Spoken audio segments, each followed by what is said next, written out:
I have confirmed that you are all in good health. With that, my work is now complete. Congratulations are in order.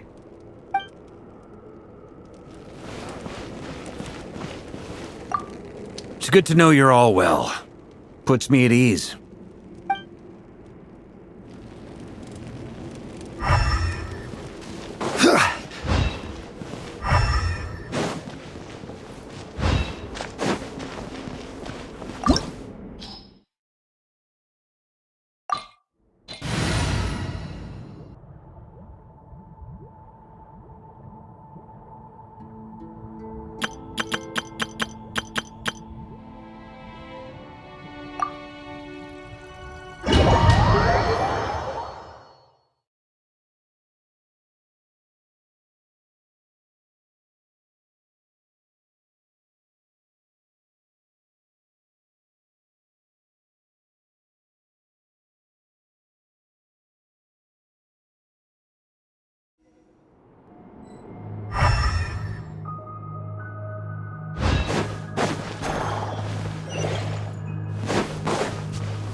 Are these people...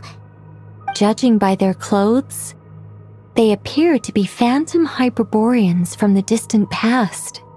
That could mean they have some clues about the moon goddess's name, right?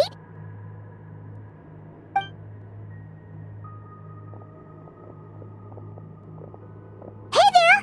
Could you tell us what the moon goddess's name is? Sorry. That's probably a weird question, huh? How do we explain this?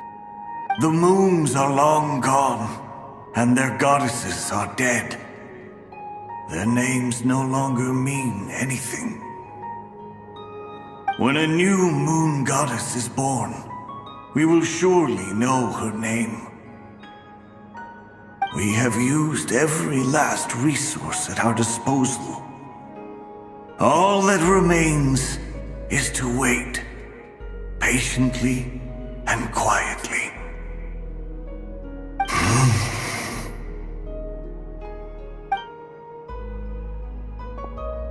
Were the people of the past all this devout? It looks like this phantom doesn't intend to converse with us any further. Surely the new moon goddess he speaks of must be Columbina. Alas, Kuthar's birth came long after the age in which he lived.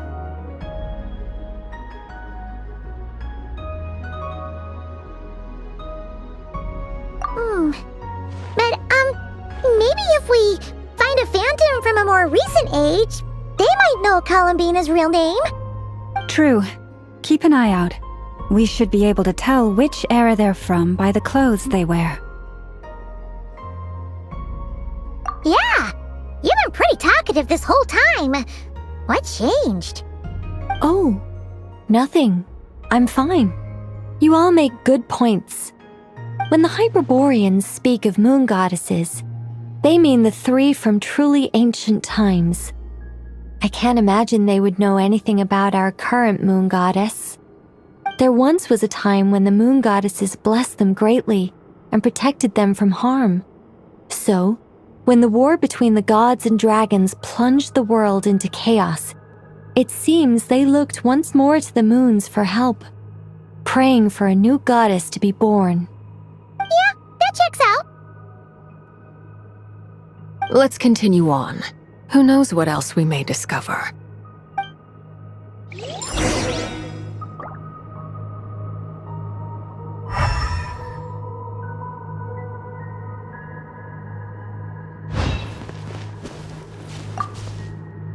The moons have left for now, but they would not abandon us forever.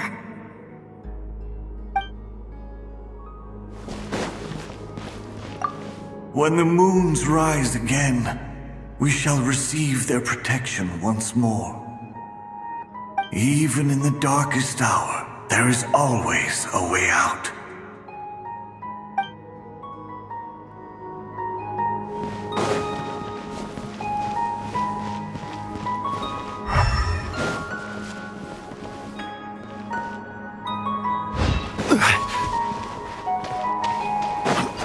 There's a door blocking this path! Not a problem. Try this.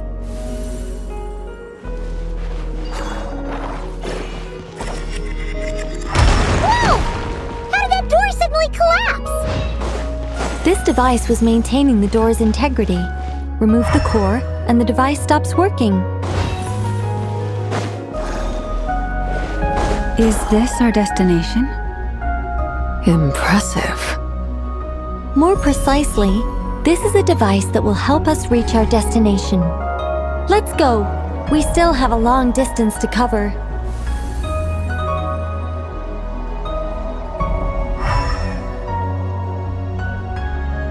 Osmanthus what?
Let's try that device again.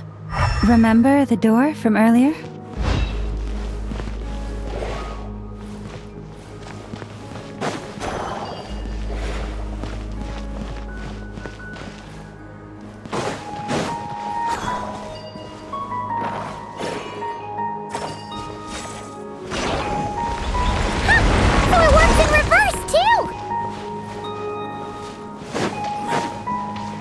The humans we see are all phantoms, but the monsters are real. What a fascinating place. There'll be plenty of time to admire it later. Point in. Close your eyes. Be silent. To dust. Observe. Do you fear the dark? Solidify.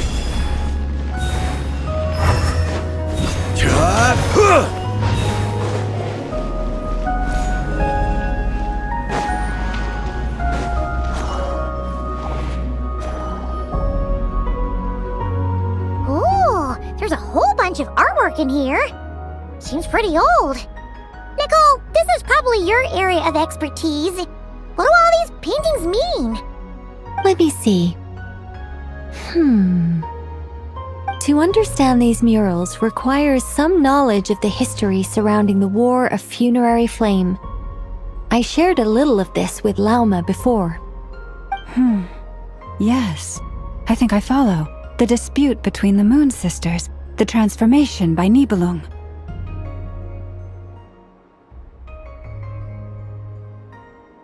Oh no, it's no trouble. I'd be delighted to share the tale again. Alright then. Tevat's 3 moons and their goddesses were brought into being by the will of Nibelung, the then ruler of Tevat. But when the heavenly principles came, they changed the world completely, down to its very foundations. The moon goddesses were nowhere near strong enough to challenge this entity. But the heavenly principles did not view them as heretical entities that had to be removed. Essentially, the 3 moons existed to keep this planet alive and operational, which did not directly conflict with the heavenly principles' aims. Nevertheless, the inherent precariousness of this arrangement would soon be revealed. Nibelung returned. Yes. He did, and thus began the War of Funerary Flame, a battle for dominance between Nibelung and the heavenly principles. Discord would soon emerge between the 3 moon sisters. One would voice the opinion that they should follow Nibelung, for it was he who first hung the moons in the sky. Another would argue that taking sides in the conflict would only bring the world closer to ruin. There was no telling where it would lead, especially since their creator had returned, bearing the perilous power of the abyss. Nibelung would eventually discover their disloyalty. He had all 3 imprisoned before transforming the moons into weapons with which to fight against the heavenly principles. What? Weapons? Yes, the very moons that had once defended the planet became instruments of death and destruction, striking terror into the hearts of all living things. And although the heavenly principles and the 3 moon sisters had once been at peace, it now seemed that the moons posed an unacceptable threat to Tevat. It is possible that the heavenly principles did not know of the goddess's imprisonment. If so, the weaponization of the moons would surely have been viewed as an intentional breach of the peace agreement. Regardless of who knew what, when, the heavenly principles shattered 2 moons and flung the other beyond the skies. Whether the goddesses managed to escape Nibelung's captivity after his fall, nobody knows. But this much is certain. From that day on, the moons no longer belonged to Tevat. The rejection slowly drained their power until eventually they passed away. So that's the full story. You say the moons ceased belonging to Tevat from then on. Why then would Columbina be born here? That is perhaps due to the lingering connection between the Frost Moon, which was not shattered, and this world. You could see it as the 3 sisters' dying wish. They never desired war. All they ever wished for was to protect this land. I see. If the final fate of the 3 goddesses is as you say, then Columbina faces the same grave danger. Our investigation has yet to bear fruit. We must hurry. Yeah, you're right. Let's keep going.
with nature.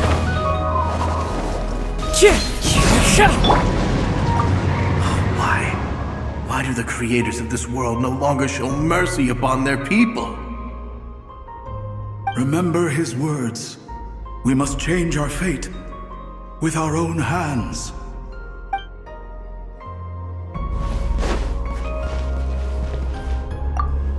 Should we trust him to keep his promise? We have to. There's nothing else we can do. Wait, that's odd. Who is he?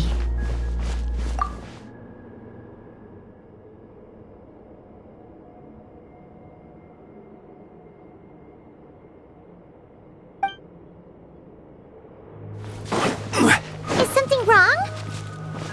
No, not really. It's just that over 30 possibilities emerged in my head, so I can't be sure who he is. It's been too long. My memory isn't as sharp as it once was. Okay. 30. Wow. Impressive.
We're finally here! Guessing we'll need to activate this thing? Indeed. I was a little worried about that at first, but as we got closer, I sensed that the Kuvaki within it flows unimpeded. It should be functioning normally. The only issue is how to activate it. It's looking a little worse for wear. What about the cores from some of the other devices we've seen? Can we repair it using those? In all likelihood, yes. I imagine that would have been the Hyperborean's backup plan. Let's look for some cores.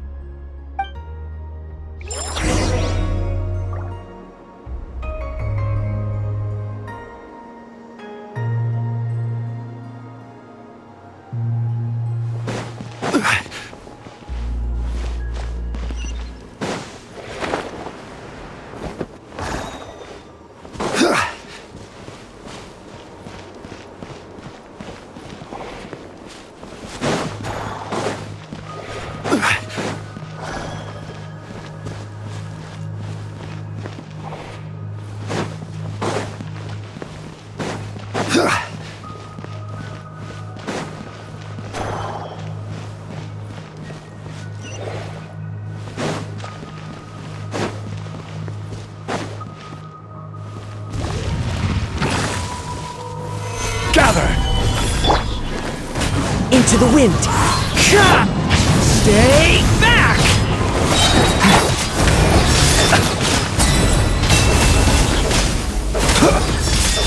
Night falls.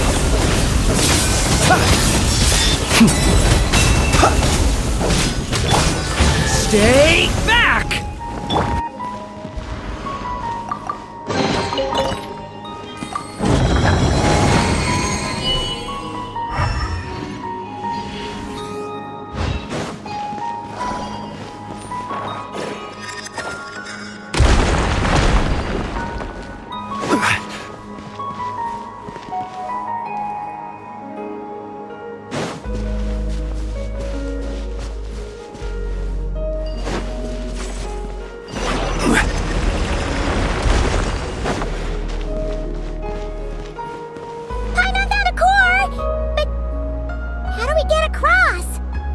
Walk up, then jump down.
That should be enough cores. Let's head back.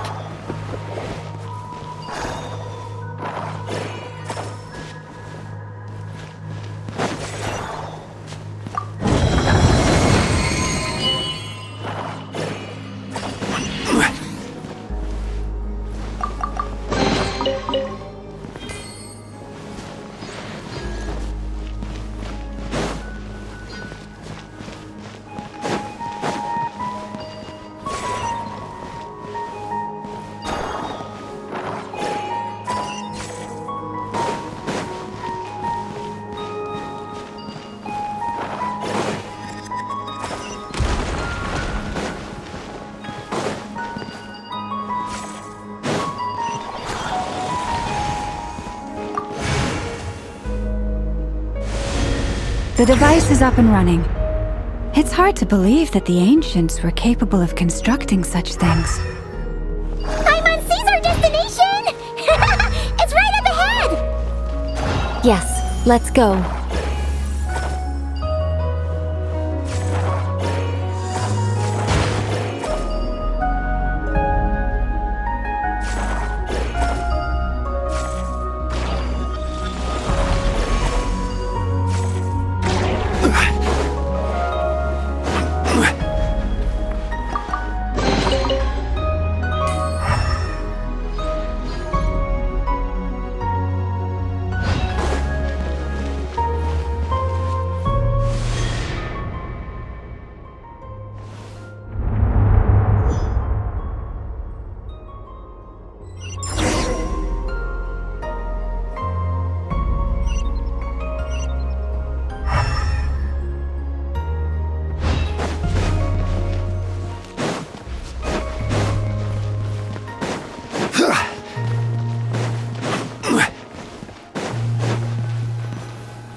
This is where the people of Hyperborea communicated with the moons. We need only place the moon marrow upon this platform on Moon Prayer Night, and we shall be able to open a portal to the moon and send our moon goddess back home. The assumption being, of course, that we can find her first.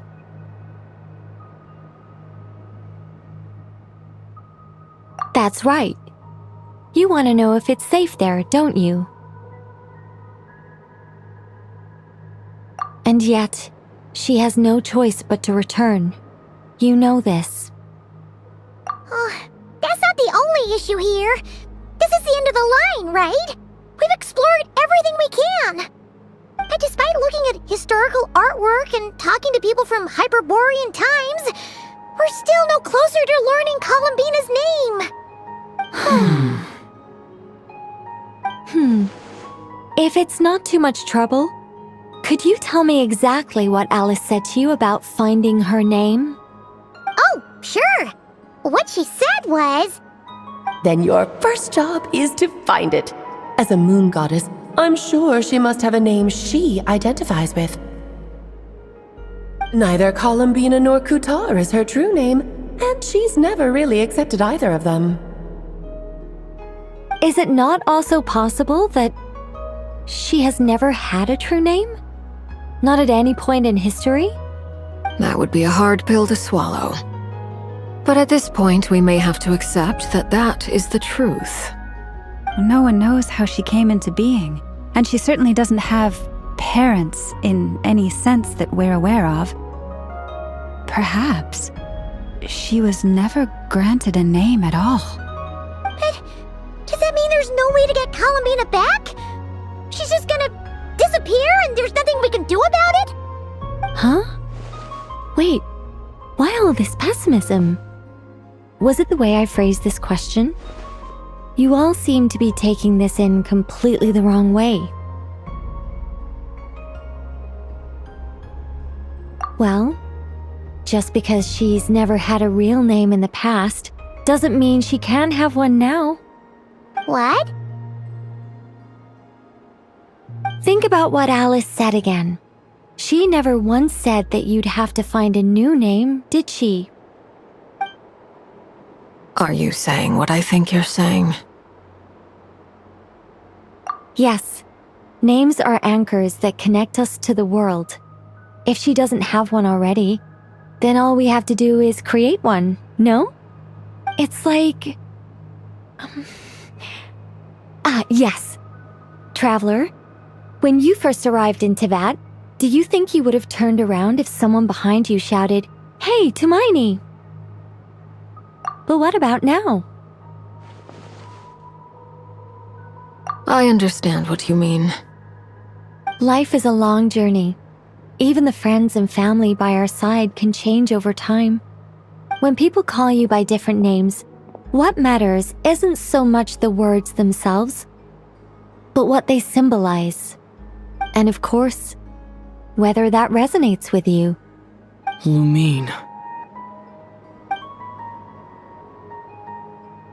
So, close your eyes and picture the moon goddess in your mind. If you were to call out to her in this moment, what would you say?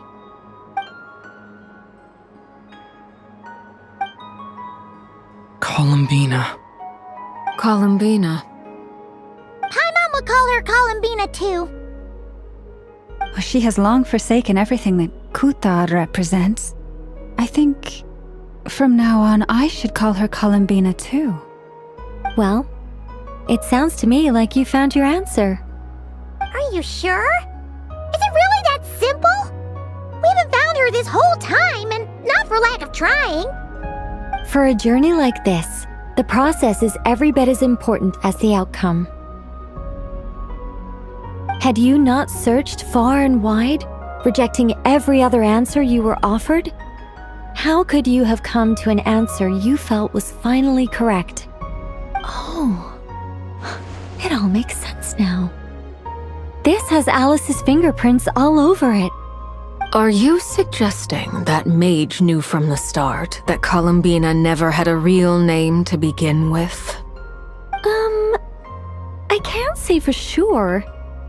But I can definitely imagine her chuckling in satisfaction somewhere right now, saying, "Ah, what fun." Llama! Your antlers! You should hurry. The festive moon has begun to rise. Do not worry, for when you called the name Columbina just now, I could sense that the power within was enough to summon back the moon goddess. The power within what? The name? Yes. So, the thing is...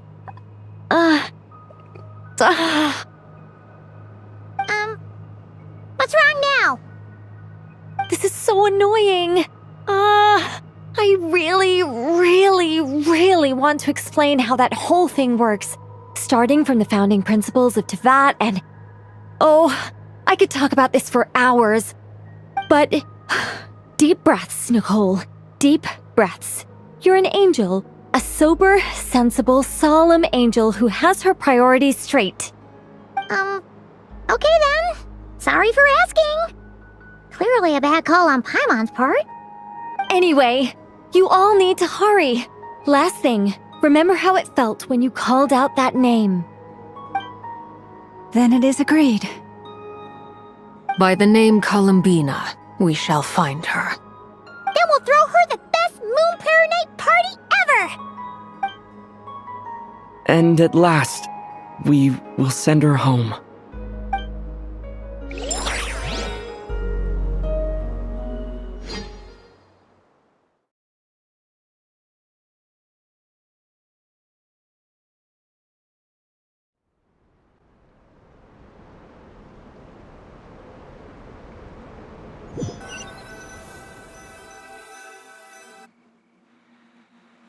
I can barely move anymore. My consciousness is fading away.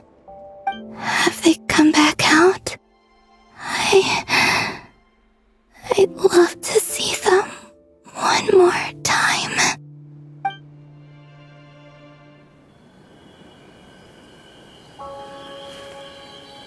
They didn't make it.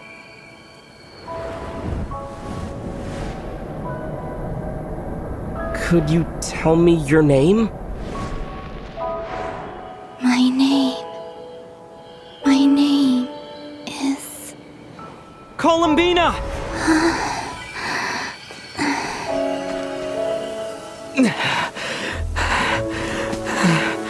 Columbina! Are you here? Columbina! That's the name you gave when we first met. And it's what I've called you ever since. Columbina. It's a fine name. I have many fond memories of Columbina, and so do all of your friends.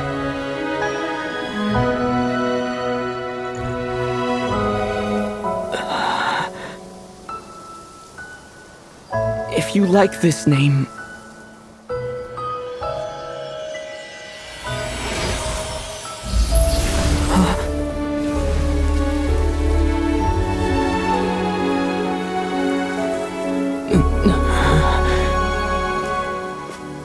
Looking for me? I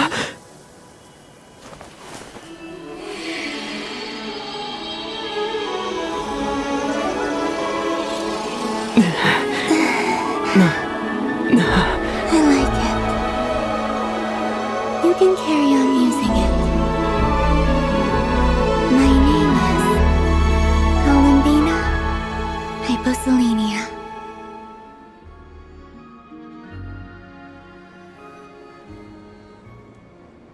Columbina Hyposelenia. That's a wonderful name. I never thought that Columbina would become my real name. But after I met you and my other friends, the things that this name stood for slowly began to change. It went from being a Fatui code name to something my friends call me.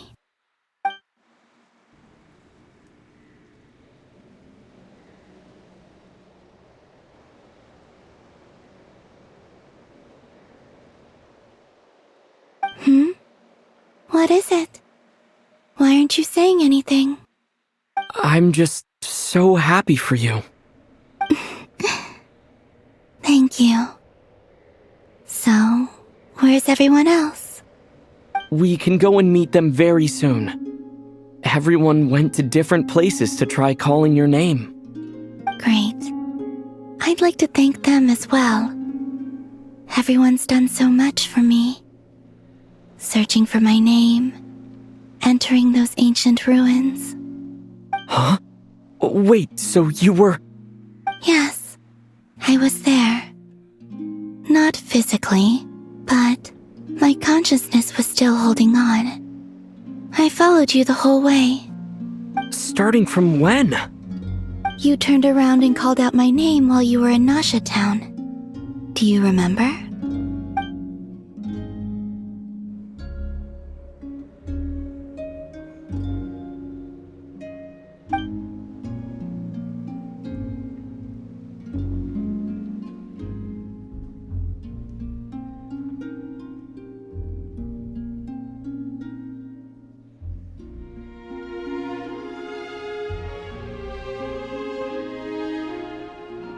Let's go. We don't want to keep them waiting. Sure. In that case, come with me. But... Hmm? Before that, could you call my name one more time? Sure. Come with me, Columbina Hyposelenia.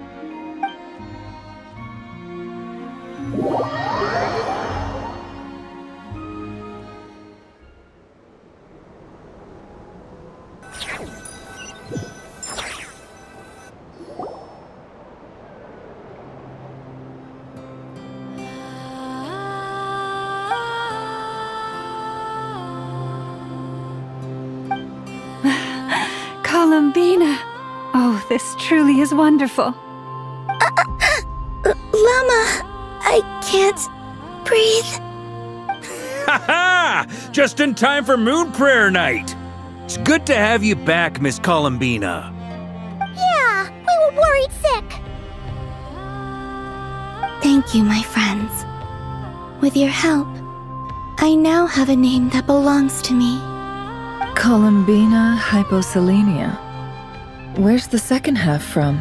You added it yourself? That's right. It means... Born beneath the moon. Yes. And by extension, it can also mean born beneath this world. A fine name.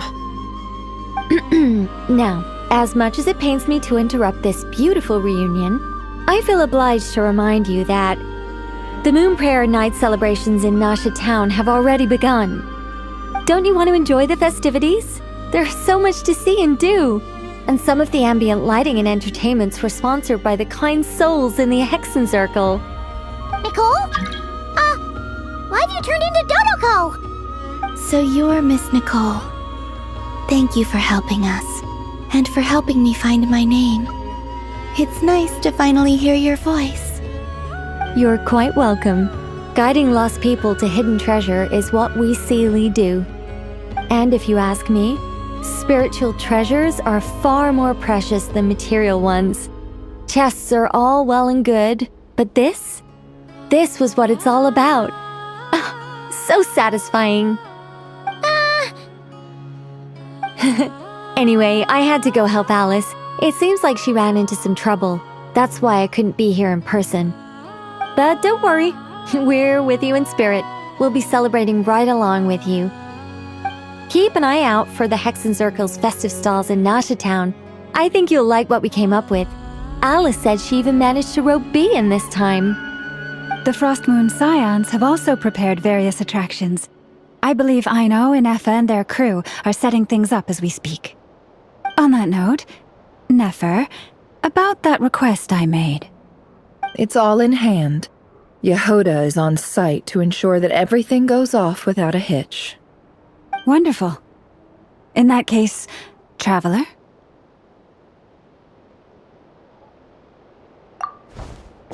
Huh? Come on, Columbina.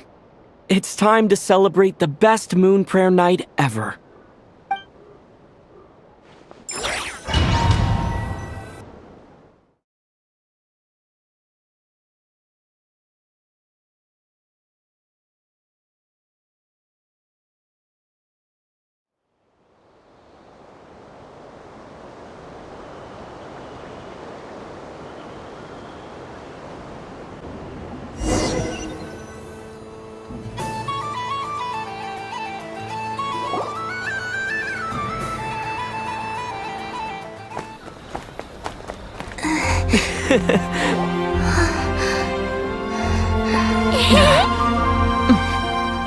Hey, young lady!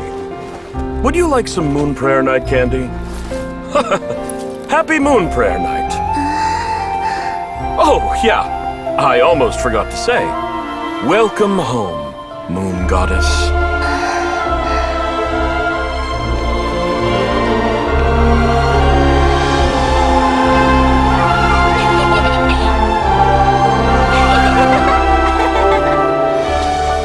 Welcome home, Moon Goddess. Welcome home, Moon Goddess. Welcome home, Moon Goddess. Turning Nashitown into her home is a festive gift. A rather brilliant idea. Perhaps this is what Nodcry, Columbina's home, should have been like all along.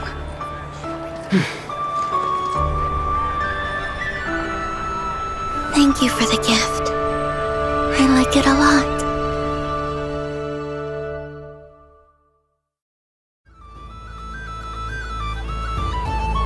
This feels like the surprise of my life. I do. I never imagined I'd ever get to enjoy Moon Prayer Night with everyone so freely.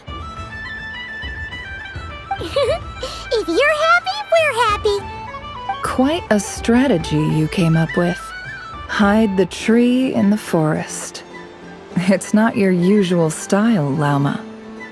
Is there something about Moon Prayer Night that enhances what's in your head as well as the antlers on top? Apparently so. It even inspired a perennial penny pincher to use their resources for a greater cause. It truly is a magical festival.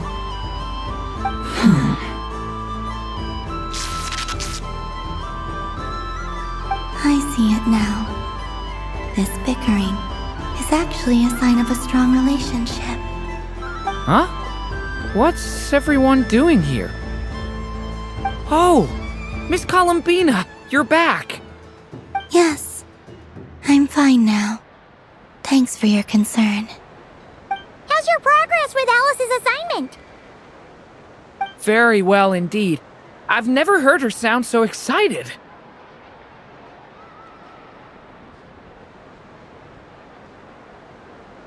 Not like this. This time, her excitement seems more serious. Seems like she's had a major breakthrough. She said she'll contact us once she knows more. In the meantime, we're free to relax and have some fun. Enjoy the time off while it lasts. I have a feeling that our next task won't be so simple.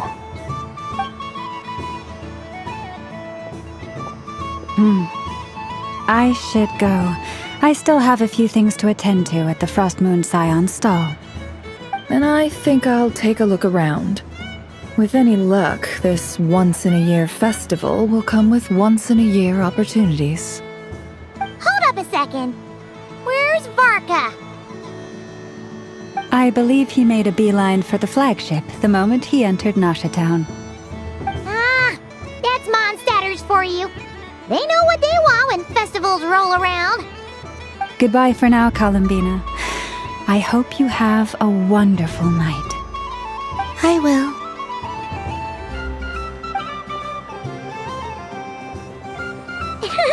Well, in that case, don't just stand there.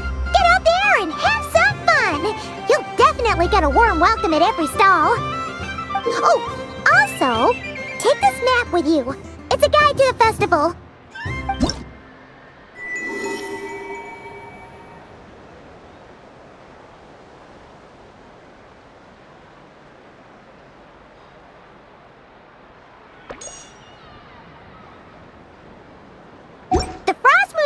Stall is over here.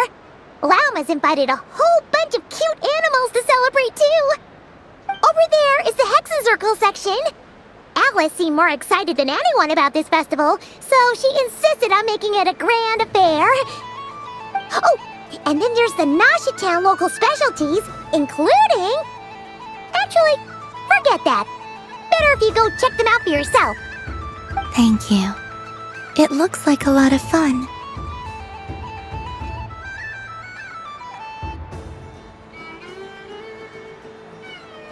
You're not coming with me? We'll be around. But don't you want to browse by yourself for a bit first?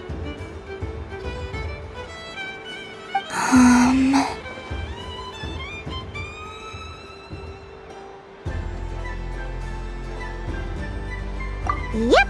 If you find something you like and want to try it out together, just give us a shout. We'll be right with you. Otherwise, just relax and enjoy yourself. There's so much on offer, so try to experience as much as you can. And don't forget to stuff yourself with all the delicious festival food!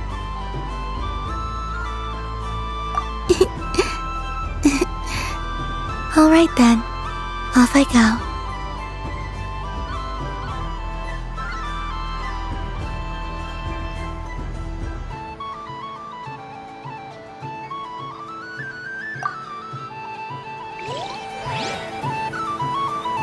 Where should I go